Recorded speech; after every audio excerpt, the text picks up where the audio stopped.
Assalamualaikum warahmatullahi wabarakatuh.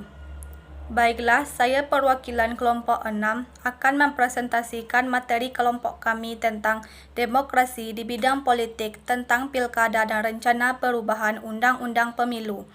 Kami beranggotakan saya Elisa Monika Ardianingsih, Fitri Mayangsari, Lucy Azahra, Titin Kristina Hutasoid, M. Nurdiansah Pohan, dan William Dasitumorang. Pengertian pemilu dan pilkada.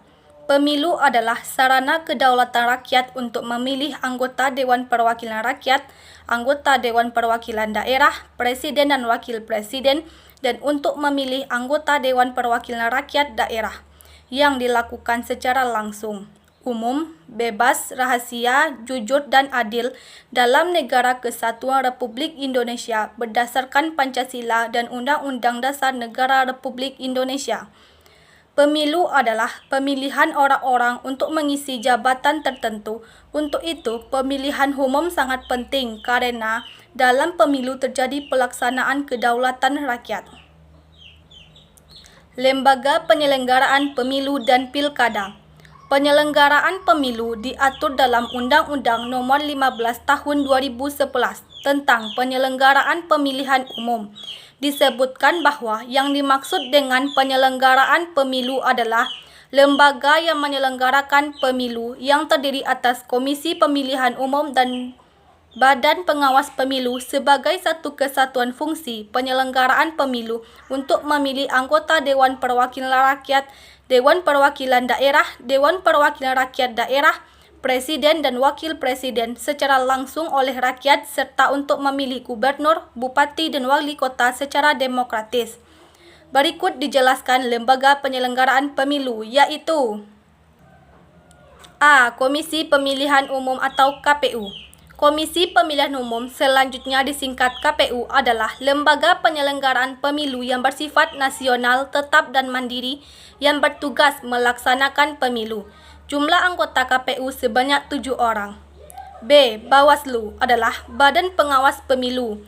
Selanjutnya disingkat Bawaslu, adalah lembaga penyelenggaraan pemilu yang bertugas mengawasi penyelenggaraan pemilu di seluruh wilayah Negara Kesatuan Republik Indonesia.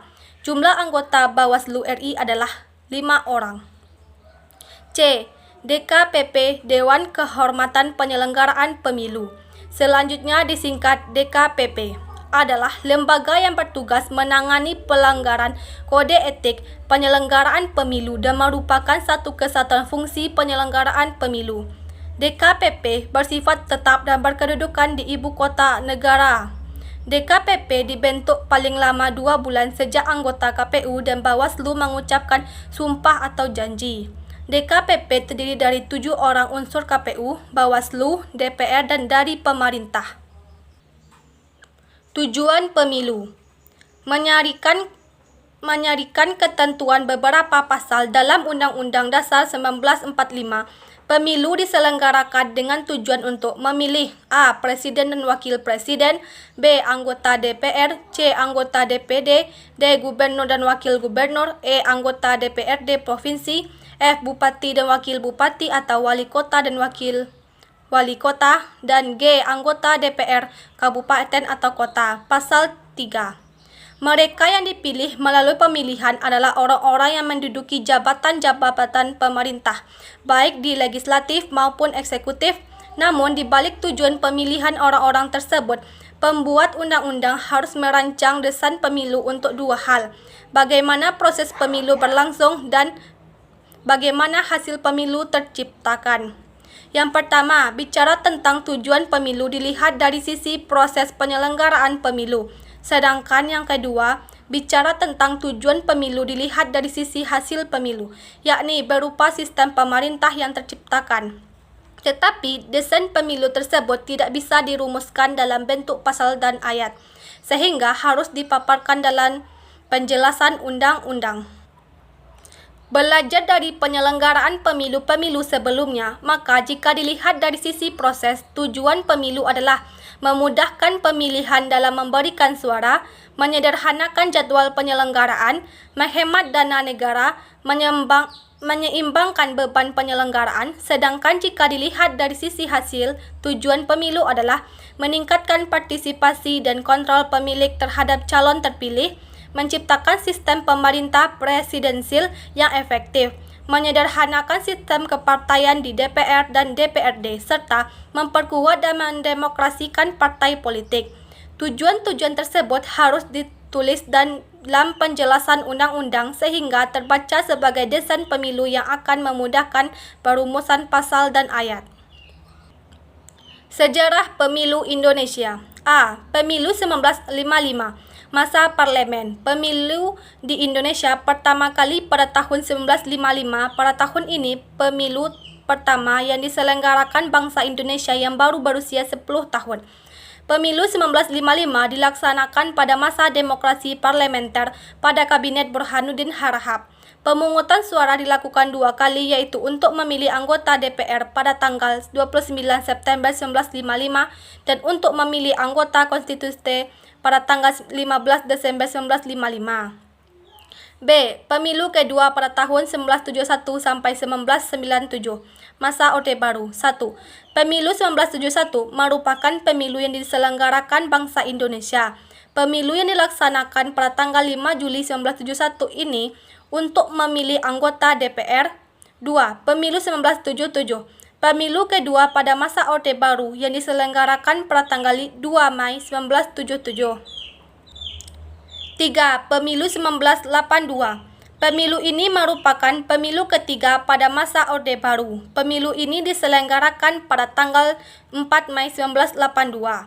4. Pemilu 1987. Pemilu ini merupakan pemilu keempat yang diselenggarakan pada tanggal 23 April 1987. Pemilu 1992 pada tanggal 2 Juni 1992, Pemilu 1997 pada tanggal 29 Mei 1997.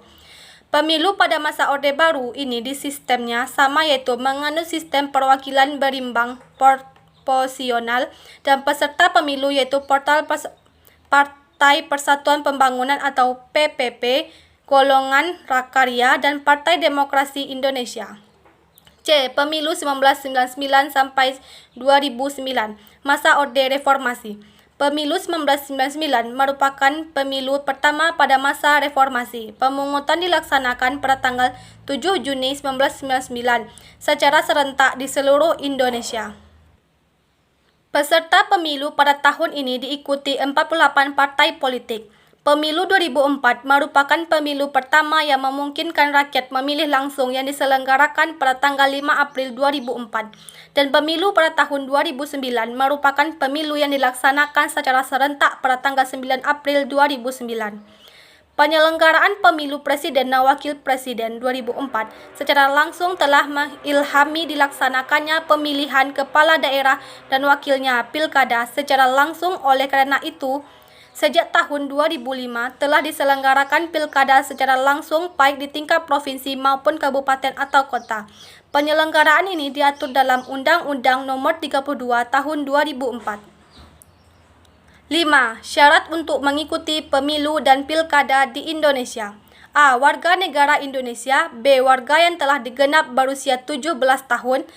C. Terdaftar sebagai pemilih di DPT, dan D. Tidak sedang terganggu jiwa atau ingatannya. E. Tidak sedang dicabut hak pilihnya berdasarkan keputusan pengadilan yang telah mempunyai hukum tetap. E. Seorang purnawirawan TNI. Sedangkan untuk kategori pemilihan unggul dari relawan TIK, Kementerian Kominfo menjelaskan bahwa dalam pemilu 2019 mengenal 3 istilah daftar pemilu, yaitu daftar pemilihan tetap DPT, daftar pemilihan tambahan DPTB, dan daftar pemilihan khusus DPK. Ketiga istilah itu disebut dalam Undang-Undang Nomor 17 Tahun 2017 tentang Pemilu. Daftar pemilihan tetap DPT adalah daftar pemilihan yang disusun KPU berdasarkan data pemilihan pada pemilu terakhir yang disandingkan dengan data kependudukan Kemendagri. Pemilihan kategori ini akan mendapatkan surat pemberitahuan memilih atau C6 dan E. 2. Daftar pemilihan tambahan DPTB adalah pemilihan yang sudah terdata dalam DPT namun ingin pindah memilih di TPS yang berbeda dari lokasi yang sudah didata. Undang-Undang Pemilu yang menyebutkan beberapa macam pemilihan DPTB sebagai berikut. Pindah memilih karena menjalankan tugas pemerintah di tempat lain, menjalani rawat inap di rumah sakit atau keluarga yang mendampingi, menyandang disabilitas di panti sosial, menjalani rehabilitas narkoba, tahunan siswa atau mahasiswa yang jauh dari rumah, pindah domisili, korban bencana. Pemilihan yang ingin pindah memilih harus mengurus surat pindah memilih Form A5 di Panitia Pemungutan Suara PPS paling lambat 30 hari sebelum pemungutan suara, 17 April 2019. Pemilihan pada DPTB punya kesempatan menggunakan hak pilih yang sama dengan pemilihan DPT, yaitu antara pukul 7 sampai pukul 13 waktu setempat dengan membawa Form A5 dan SKTP. 3. Daftar pemilihan khusus DPK. DPK adalah warga yang punya hak pilih namun belum terdata dalam DPT. Pemilihan kategori ini bisa menggunakan hak pilihnya cukup dengan membawa EKTP di TPS terdekat sesuai alamat pada EKTP. Namun, pemilihan dalam DPK hanya bisa menggunakan hak pilihnya 1 jam terakhir sebelum DPS ditutup, yaitu pukul 12 sampai 13 waktu setempat, dengan catatan selama surat suara masih tersedia. Namun, unggul menyarankan untuk para pemilih jangan ditargetkan menjadi DPK, tetapi sebisa mungkin menjadi DPT. Azas-azas pemilu dan pilkada di Indonesia. Langsung adalah pemilihan berhak memberikan suaranya secara langsung sesuai dengan hati nuraninya tanpa perantara. Azas ini berkaitan dengan desang demos untuk memilih secara langsung wakil-wakil mereka untuk duduk di parlemen.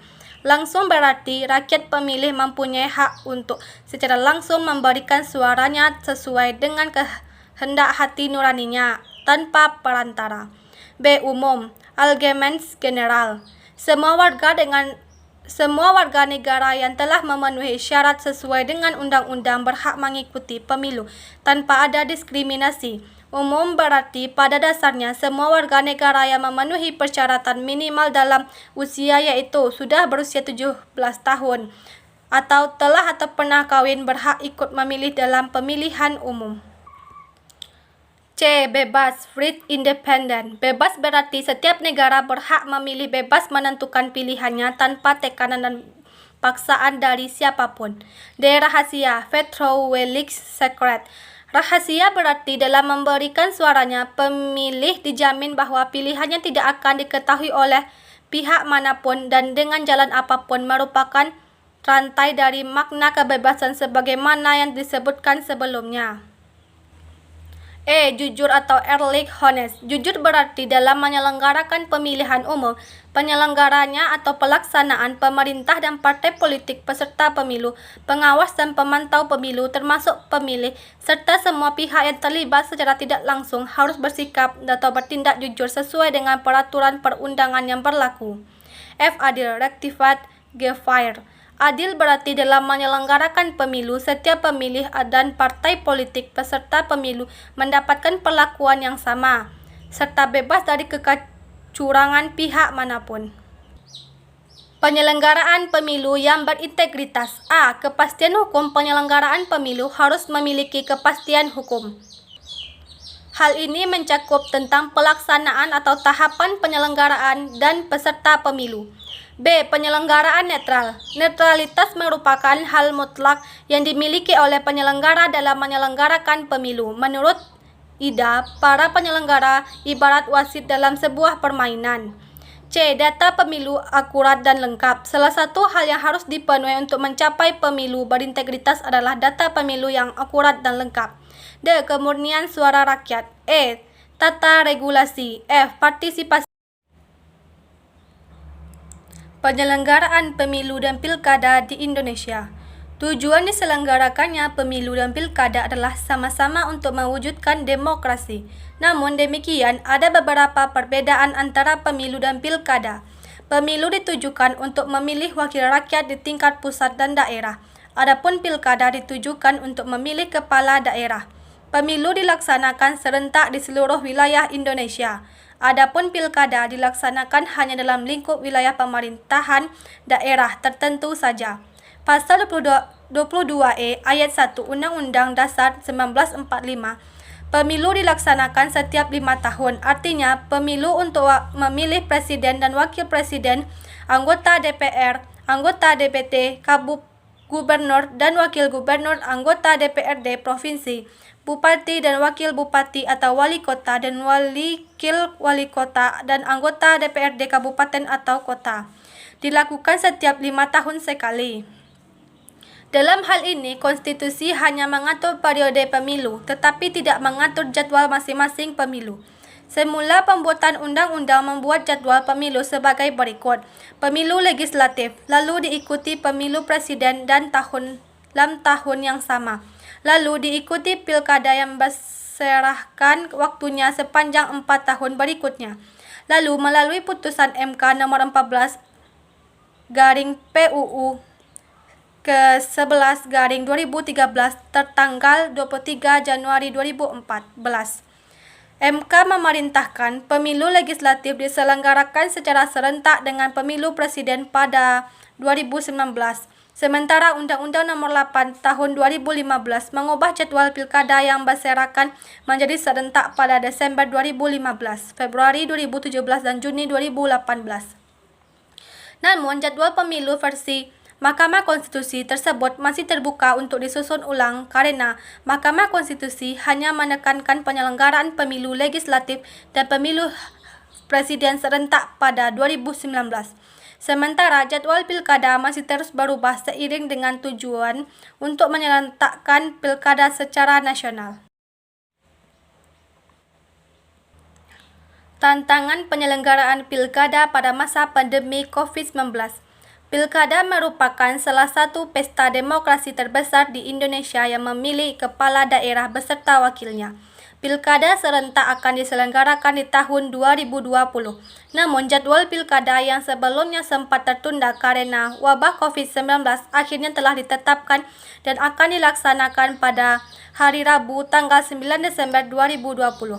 Pandemi COVID-19 saat ini tentu sangat membawa pengaruh yang besar dalam penyelenggaraan pilkada di tahun 2020 ini. Pandemi COVID-19 membawa tantangan baru dalam pilkada di Indonesia. Beberapa tantangan yang akan dihadapi dalam penyelenggaraan pilkada antara lain. Pertama, ancaman kesehatan di masyarakat akan terkena penyebaran wabah COVID-19 baik pemilih, peserta, panitia maupun setiap yang turut adil dalam menyelenggarakan pemilu. Hal ini akan berpengaruh pada jumlah partisipasi pemilih yang memungkinkan terjadi penurunan atau bertambahnya jumlah golput. Kedua, potensi kecurangan dan money politik akan berkembang, mengingat jumlah partisipasi pemilih yang akan menurun karena COVID-19 ini menjadi daya tarik tersendiri untuk memikat pemilih atau pendukung. Banyak cara dapat digunakan, salah satunya bisa melalui penyalahgunaan kekuasaan yang dimiliki oleh calon pemimpin atau money politik yang sering dikenal politik uang yang akan berkembang melalui partisipasi dana bantuan sosial. Mengingat di masa pandemi ini dana bansos baik tunai maupun sembako sangat membantu masyarakat. Akankah ini dimanfaatkan oleh para calon pemimpin ataupun yang mengusung calon? Kondisi normal saja masih ada terjadi kecurangan. Kita lihat kinerja dari semua pihak yang akan berperan. Dampak positif dan negatif penyelenggaraan pilkada serentak pada masa pandemi COVID-19. Dengan tetap diselenggarakannya Pilkada Serentak 2020 di tengah pandemi COVID-19 ini, dengan aturan yang berlaku tentunya memiliki dampak positif dan juga dampak negatif. Dampak positifnya antara lain: A. Amanat regulasi yang berlaku tetap terlaksana. B. Hak konstitusional peserta pilkada dan masyarakat tetap terpenuhi. C. Mengurangi praktik kepemimpinan pemerintah daerah yang terlalu banyak dipimpin oleh pejabat sementara. D. Mencegah pembengkakan anggaran. Selain dampak positif, dengan diselenggarakannya pilkada juga membuat kekhawatiran sehingga ada potensi menimbulkan dampak negatif antara lain: A. Risiko penularan COVID-19 semakin tinggi.